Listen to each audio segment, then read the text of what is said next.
بالله من الشيطان الرجيم بسم الله الرحمن الرحيم الحمد لله رب العالمين الرحمن الرحيم مالك يوم الدين إياك نعبد وإياك نستعين اهدنا الصراط المستقيم صراط الذين أنعمت عليهم غير المغضوب عليهم ولا الضالين آمين. Ya tuan-tuan dan puan-puan, minggu depan insyaAllah saya akan cuba dapatkan buku ini ya. Ada sikit-sikit lah, satu dua yang tersilap nanti kita akan betulkan dalam kelas. Kalau nak betul tunggu pula sebulan lagi, takut tuan-tuan tak dapat belajar InsyaAllah. Dia asalnya daripada buku saya yang ni, tetapi setelah saya banyak berinteraksi dengan pelajar saya, terutamanya yang di Shah Alam, sebab dia dah belajar 6-7 tahun, dia jadi saya punya sparring ya, dia boleh betulkan saya. Jadi pembetulan-pembetulan saya telah buat, dan ada tajuk-tajuk yang dirasa penting yang tak dimasukkan dalam buku lama, dimasukkan dalam buku baru Nah, di ini saya bagi tajuk cara mudah menguasai bahasa Al-Quran. Kaedah yang tuan-tuan belajar ni namanya kaedah pusar. Pusar tu gabungan daripada perkataan popular ya. Popular tu iaitu dalam diagram warna pink, dicampurkan dengan teori sifir. Popular campur sifir sama juga pusar. Saya nak pusar tu sebab saya lebih suka pendekatan dia pada perkataan yang berpusar. Kalau kita menguasai sifir ni, mana pusaran perkataan Quran kat situ je. Begitu juga dengan isim dan harf popular tu ya. Jadi maknanya kita akan menguasai dengan perkataan yang kerap digunakan dalam Quran InsyaAllah. Buku ni saya buat bukan sebagai seorang ulama, tak, sebagai seorang guru tadika bahasa Arab. Jadi tuan-tuan jangan anggap ustaz ni tebal. Memanglah tebal tetapi pengalaman saya membimbing orang Melayu yang tak tahu bahasa Arab, akhirnya mereka ni dapat memahami ayat-ayat Al-Quran dengan baik, tahu serba sedikit tata bahasa. Pengalaman inilah yang saya rakamkan di sini ya. Maknanya kalau kita tak tahu dalam satu bab, kita akan sertakan ayat Quran, mungkin berpuluh-puluh ayat Quran dalam bab mausus sifat, dalam bab mudhaf-mudhafun ilaih, saya kata dalam maf'ul bih ya, kalau tak kenal fi'il madhi mudhari'.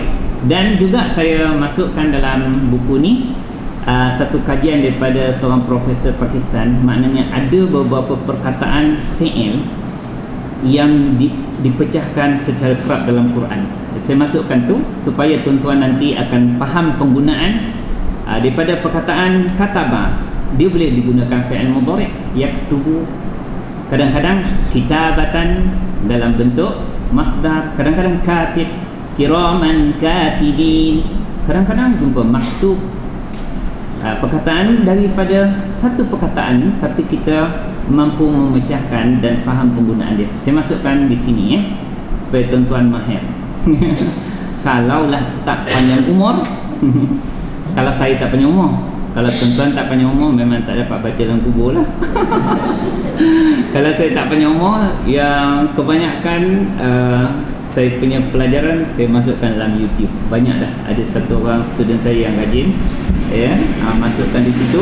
Dan juga boleh dapatkan daripada pihak kameraman, dia jual macam surah Yasin, surah Al-Anfal dengan surah Luqman tu dah sampai keseluruhan 80 lebih 90 tadi 47 37. Maknanya dah boleh ulang kaji. Kalau tuan-tuan nak mengajar tadika, bolehlah. Saya guru kepada guru-guru tadika. Okeylah. Tapi nak mengajar macam orang-orang pondok tu, tuan-tuan kena belajar dengan tuan guru lain, macam Syekh Nuruddin ke ya, siapa-siapa ustaz insya-Allah. Maknanya saya mengambil pendekatan ni untuk saya berkongsi bahawa orang yang tak sekolah Arab pun dapat menikmati bahasa Al-Quran. Cuma saya tidaklah sedalam ulama-ulama pondok mengajar. Sebab saya tahu kalau ajar cara tu mesti orang cabut lagi. Jadi kami Ustaz Nasruddin ni, Ustaz Nasar mengambil pendekatan macam mana memudahkan bahasa Arab. Jadi kita ada buat banyak bid'ah lah. Sifir tu bid'ah, isim popular tu bid'ah, DMDI tu bid'ah, tak pernah diguna oleh guru-guru bahasa Arab. Jadi tujuan kita ialah itu bid'ah yang diharuskanlah untuk orang Melayu mudah faham bahasa, insya-Allah. Ya. Penggunaan ayat kepada Ustaz, tak mampu muatak dulu. Kenapa ada alif zaidah pada satu? Oh. Ya. Ini memang apa ni? Ya, mula dia alif zaidah pada tatlu. Sepatutnya tak ada kan? Cuba tengok tatlu. Sepatutnya tak ada. Itu tanda fi'il madhi. Baru ada alif zaidah. Saya kata katabu. Kenapa? Jawapan dia, kalau ayat Quran senang dia nak jawab. Kerana kita disiplin dengan Rasam Osmani. Ya? Rasam Osmani kita tak boleh ubah. Kerana itu kesepakatan para sahabat, ulama-ulama yang menulis wahyu zaman Nabi bersepakat dengan ulama-ulama Quran zaman Sayyidina Osman di atas satu tulisan. Kalau ija nikmat, macam mana nikmat? Nikmah kan? Nanti kita akan jumpa juga macam ni perkataan dia. Kena ikut dia lah. Ya? Kalau jumpa apa ni ijaan bastah. Ini sebenarnya macam tu, bastah. Kalau tuan-tuan jumpa macam tu, kena ikut tulisan dia kerana ini Osmani. Ya? Jadi kalau apa ni, begitu juga dengan tatlu, sepatutnya macam tu ijaan biasa dia. Tatlu. Sama pattern yad'u, tad'u. Ya? Tapi bila dia sekarang je, itu Osmani punya hal. Kena ikut. Yang pertama buat tawamu tu, dia menunjukkan bahawa berjamaah. Ya, betul. Tapi yang kedua tu bukan. Tak, bukan. Dia memang Osmani begitu dan tak boleh padam. Itu kesepakatan begitu. Ada yang memang tak sama dengan perkataan bahasa Arab biasa, tulisan imla'i. Sebab kalau kita ija ya, tulisan Arab biasa ialah ya alif, lepas tu ayyuha. Macam tu. Tapi dalam Osmani ya ayyuha. Ya? Tapi yang apa ni real Osmani ialah tidak ada titik dan tak ada baris. Okey, dia akan jadi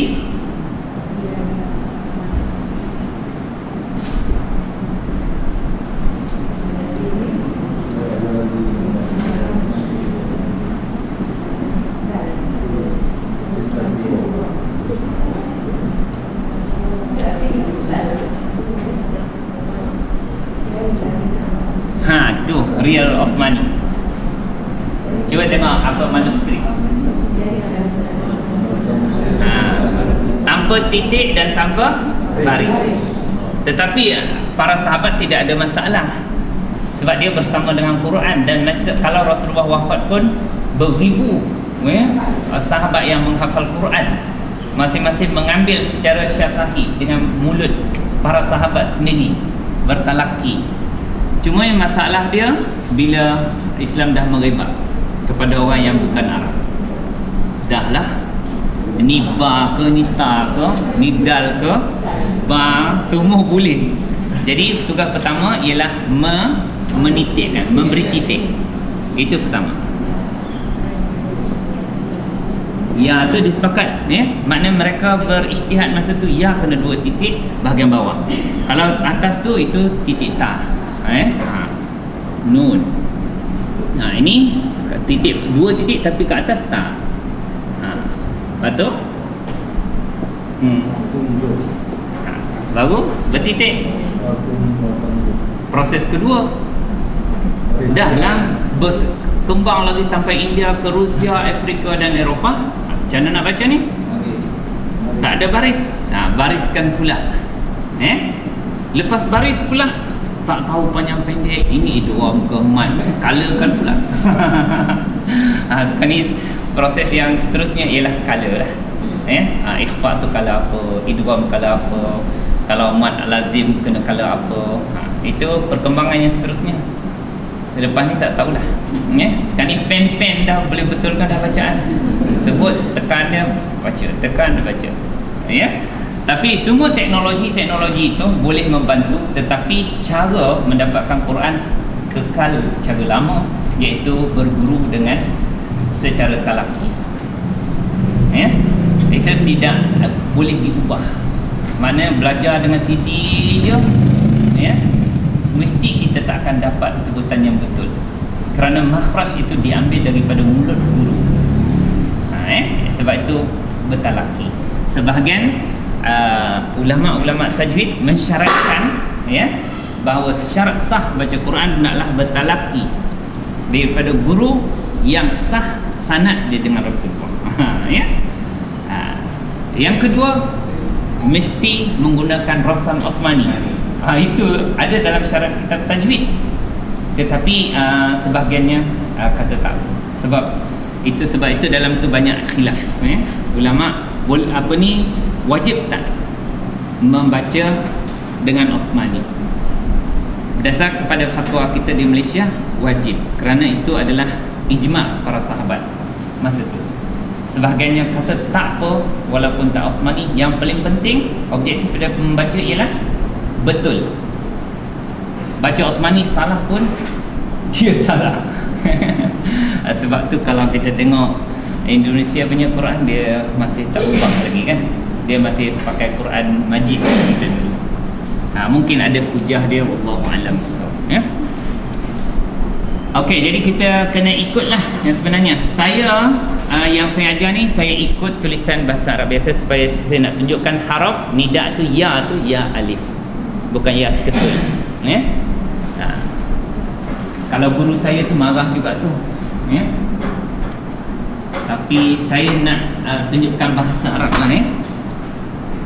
Kalau guru saya Syekh Mohsin di Seremban tu, kala-kala warna ni pun dia tak setuju, sebab dia takut orang yang buta warna akan tersilap baca. Memang ada yang buta-buta warna ni, dia kalau terus kelabu tu terus tak nampak apa. Kalau hijau terus tak nampak. Dia kata mesti hitam putih. Dia punya mazhab hitam putih saja. Okey tuan-tuan, kita sambung pelajaran kita, iaitu apa dia? Wa. Haraf apa tu? Atas. Sambung lagi cerita. Ma. Okey, ma ni mana apa? Okey, ada satu formula. Bila tuan-tuan jumpa ma, tuan-tuan jumpa hal, tuan-tuan jumpa in dalam satu ayat ni, lepas tu ada jumpa illa, semua ini akan memberi makna tidak.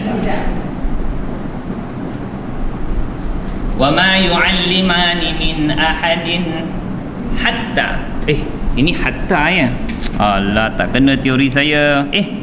Betul lah, hatta. Tak apalah tuan-tuan, ambil je lah teori ni. Saya punya tak kena pula. Ini illa. Wa ma ana illa. Kalau itu makna tidak. Kalau dalam surah Yasin, in antum illa basyarum mislukum, itu makna tidak lah tu. Tetapi tak apalah, teori ni ambil dulu, jumpa nanti simpan. Jumpa nanti kita bincang.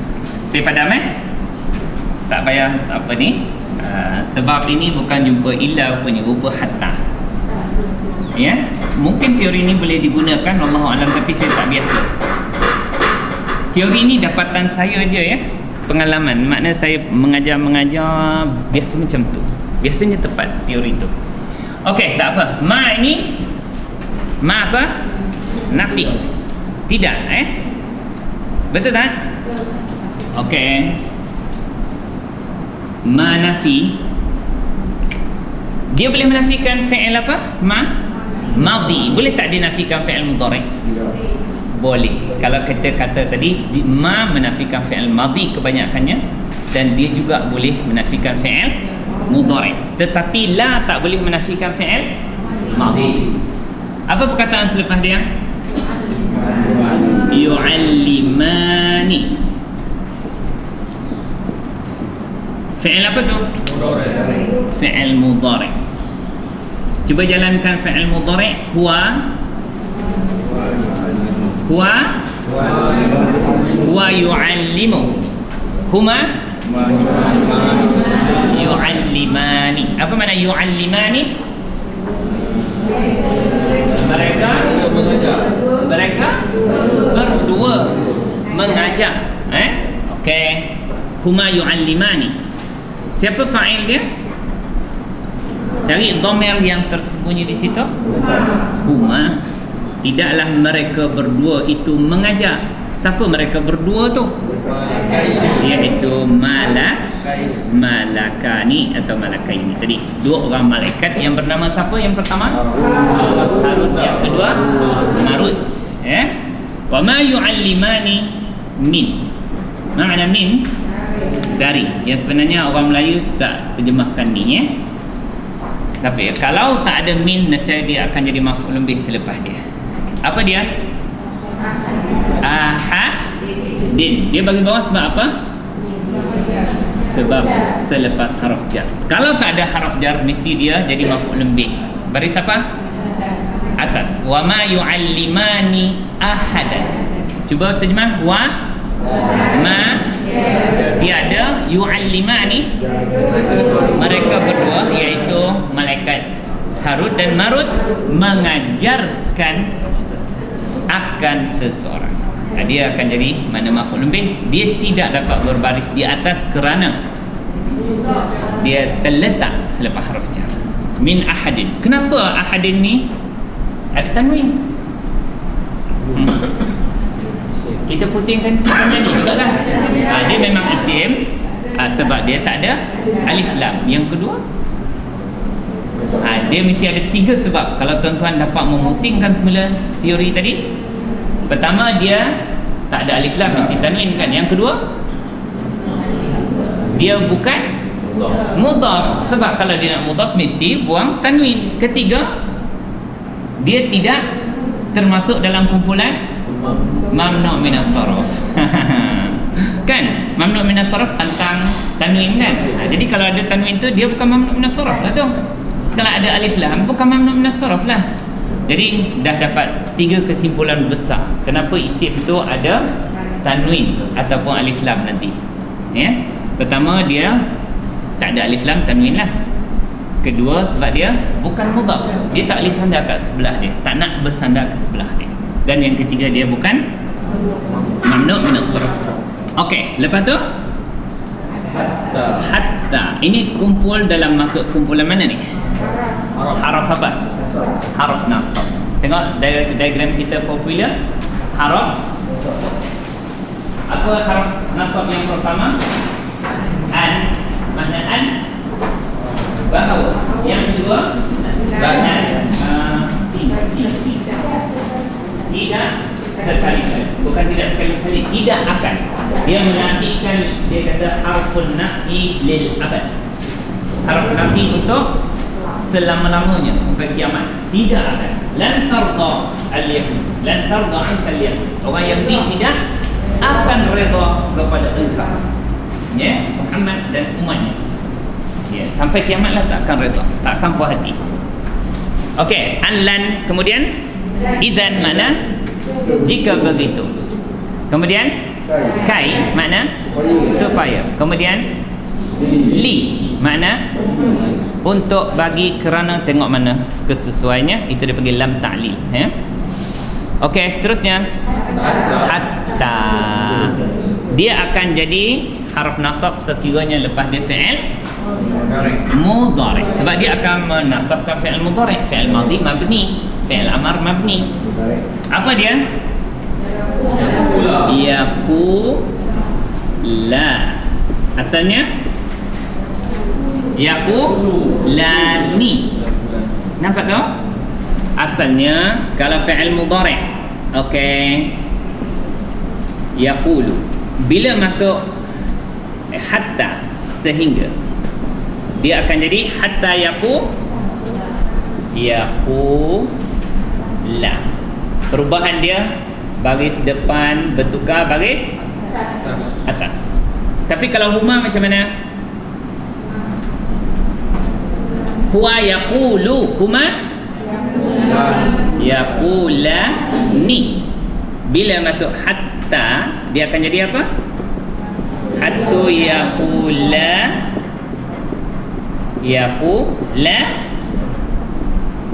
buang. Cara menasabkan, membaris ataskan fi'il mudhari' yang ada nun ialah dengan buang. Kecuali yang melibatkan dua dhamir yang mabni, iaitu hunna, satu lagi antunna. Ini mabni, jangan usik-usik. Mabni, jangan kacau dia. Hunna yang ada nun di hujung tu mabni. Ada dua dhamir yang terlibat mabni. Hunna akan jadi apa? Kalau huwa yaqulu, kalau hunna, tengok diagram kuning-kuning. Tengok betul-betul. Okey, mai jalan. Okey, semula. Huwa yaqulu. Bagi depan tu hatta yaqula, dia akan bertukar baris atas. Huma. Nun tu kena buang bila masuk hatta. Hum buang nun kalau masuk hatta. Hiya taqulu akan masuk hatta, akan jadi baris atas. Hatta taqula. Huma bila masuk hatta taqula, buang nun. Hunna yaqul na, bila masuk hatta yaqul na, jangan ubah mabni. Mabni bila melibatkan hunna mabni, tak boleh ubah sampai kiamat, semua sampai kiamat dia tu. Okey, anta taqulu, antuma, antum taquluna. Itu nun dia kena buang bila masuk hatta. Anti taqulina, buang nun. Antuma taqulani. Antunna taqulna. Itu mabni, bila masuk hatta dia takkan berubah. Ana aqulu, kalau masuk hatta aku la. Nahnu naqulu. Nampak ni tuan-tuan, nun dia ke mana ni? Nun dia mana ni? Dibuang, kerana teori membaris ataskan fi'il mudhari' yang ada nun dengan buang nun. Hatta yaqula. Apa makna yaqulani? Mereka berdua berkata. Fi'il apa ni? Mudhari'. Kalau fi'il mudhari' itu masuk haraf nasab, dipanggil fi'il mudhari' apa? Mansub. Ada dalam diagram warna purple. Mansub. Bila fi'il mudhari' cari apa? Fa'il dia siapa? Huma. Huma tu iaitu al-malakani. Malakani, dua orang malaikat itu. Sehingga mereka berdua berkata. Apa dia? Kalau dalam bahasa Melayu ada noktah bertindih, ini cakap ajuk kepada dua malaikat tu. Bila dia ajar sahaja sihir tu, memang dia diturunkan oleh Allah untuk mengajar, menguji sebenarnya. Untuk menguji, dia akan kata ini sihir, jangan buat. Ini dua malaikat ni datang daripada Allah untuk menguji Bani Israel, mengatakan jangan buat sihir ni. Tapi bukan pelajaran larangan tu yang dia buat, yang dia ajar, yang dilarang tu yang dia buat. Saya kata jangan berzina, itu perintah dia. Yang dia buat berzina. Jangan buat sihir, dia buat. Bukan jangan tu dia. Hatta yaqula innama, sesungguhnya hanya Ini dipanggil adatul hasri. Dia membataskan. Hanya sesungguh. Yang paling penting ada perkataan hanya. Hanya senya. Tak ada lain kerja kami ni. Kami ajarkan ini. Hanya. Tak ada lain. Jangan buat benda lain. Okey, ini adatul hasri. Apa makna hasri? Membataskan. Kalau Allah kata innamal mu'minuna, hanya saja al-mu'minuna, orang beriman, ikhwatun, saudara kita yang beriman dia. Tak beriman tak masuk saudara. Ya? Innamal a'malu binniyat, hanya saja al-a'mal, amalan itu, iaitu yang diterima oleh Allah Ta'ala, itu hanya dengan niat. Tak ada niat tak terima. Nah, itu guna adatul hasri, membataskan. Innama nahnu, ya? Dia akan jadi mubtada. Mana khabar dia? Mubtada bagi apa? Depan. Ini mabni, ya. Kebetulan nampak bagi depan. Mubtada. Nahnu, kami itu siapa? Dua malaikat. Itu berkata kerana kami dua orang ni hanya apa dia? Fitnatun. Makna fitnatun? Ujian daripada Allah. Ni khabar. Macam mana nak terjemah mubtada khabar? Kami adalah, kalau kita kata Muhammadun Rasul, macam mana nak terjemah? Muhammad itu adalah Rasul. Nahnu fitnatun, kami adalah fitnah. Kami berdua ni datang adalah fitnah. Apa makna fitnah? Ujian. Kalau dalam bahasa Arab, fitnah di sini disebut sebagai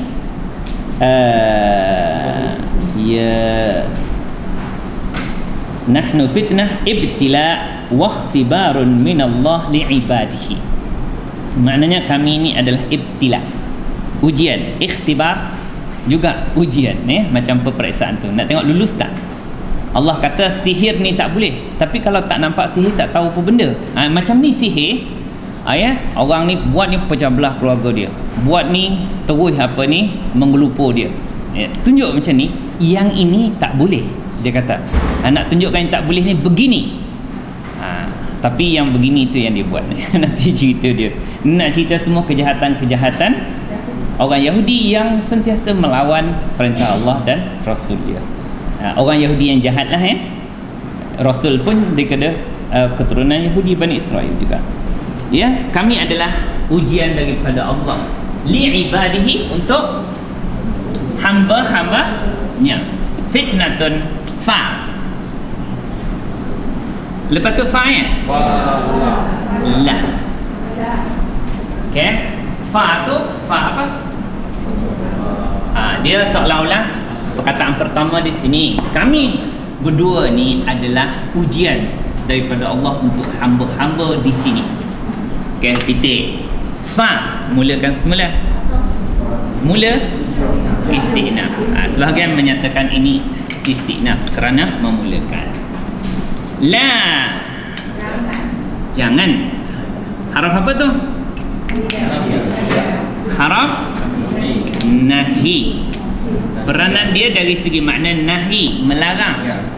Peranan kedua di segi baris jazam. Apa jazam? Mematikan fi'il mudhari' yang selepas dia. Apa fi'il mudhari' selepas dia? Takfur. Asalnya takfuru. Takfuru fi'il mudhari' dhamirnya apa? Anta ataupun dia. Tetapi kalau larang mestilah anta, jangan kau. Okey. La, bila masuk la dia akan jadi la takfur. Maka bila digabungkan dia akan jadi harf fi'il nahi. Ya? Asalnya fi'il mudhari', tapi bila gabungkan la takfur dia akan jadi nahi. Cuba jalankan nahi, diagram kuning. Okey, kuning mesti nahi yang kalau wujud sekali. Okey, cuba jalankan anta la takfur. Janganlah apa? Anta. Jangan kau kufur. Okey, semula anta la takfur. Antuma la takfura. Asalnya kalau fi'il mudhari' itu antuma takfurani. Tengok lain yang sama. Bila masuk la harf jazam buang nun. Okey. Antum la asalnya kalau fi'il mudhari' takfuru buang nun. Anti la asalnya fi'il mudhari' takfurina. Jadi la takfuri. Okey, antumna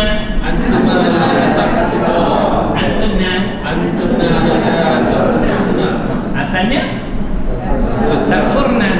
Kenapa tak buang tu? Mabni. Kunna antunna mabni. Ingat tu ya? Boleh ingat? Minggu depan tanya lagi ya.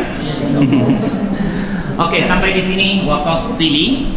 Sad maknanya wasal, lam ya makna aula. Lebih utama kita sambung kalau nafas tu panjang. Kalau nafas pendek berhenti kat sini, sambung minggu depan. Tetapi dari segi waqaf kita boleh, tetapi tidak bagus untuk qata'. Apa makna qata'? Qata', let's say khata'. Qata' makna memutuskan bacaan. Ya, ayat ni panjanglah ya. وَمَا يُعَلِّمَانِ مِنْ أَحَدٍ حَتَّى يَقُولَا إِنَّمَا نَحْنُ فِتْنَةٌ فَلَا تَكْفُرْ صَدَقَ اللَّهُ الْعَظِيمُ. Itu qata', memutuskan bacaan. Tak elok di situ. Maknanya hendaklah kita memutuskan bacaan pada hujung atau kepala ayat di situ. Putuskan bacaan kita pada lau kanu ya'lamun.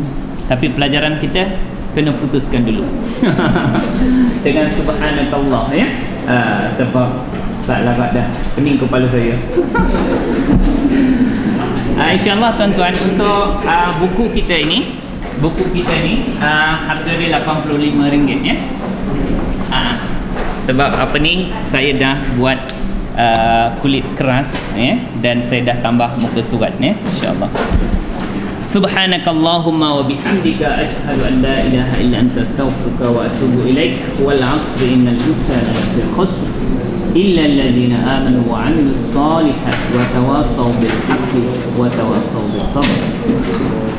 Allahumma arhamna bil Qur'an waj'alhu lana imanan wa nuran wa hudan wa rahmah. Allahumma dzakkirna minhu ma nassina wa 'allimna minhu ma jahilna warzuqna tilawatahu ana al-laili wa atrafan nahar waj'alhu lana hujjatan ya rabbal alamin walhamdulillahi rabbil alamin. Sebelum tu tuan-tuan, pertama 28 hari bulan, hujung bulan nanti saya nak minta cuti ya. Jadi saya akan qada kelas kita. Kalau boleh saya akan yang belah pagi lah, saya nak tambah setengah jam. Kalau kepala tu tak berasap, saya sambung setengah jam campur 4 dapat 2 jam. Tapi tengok keadaan lah.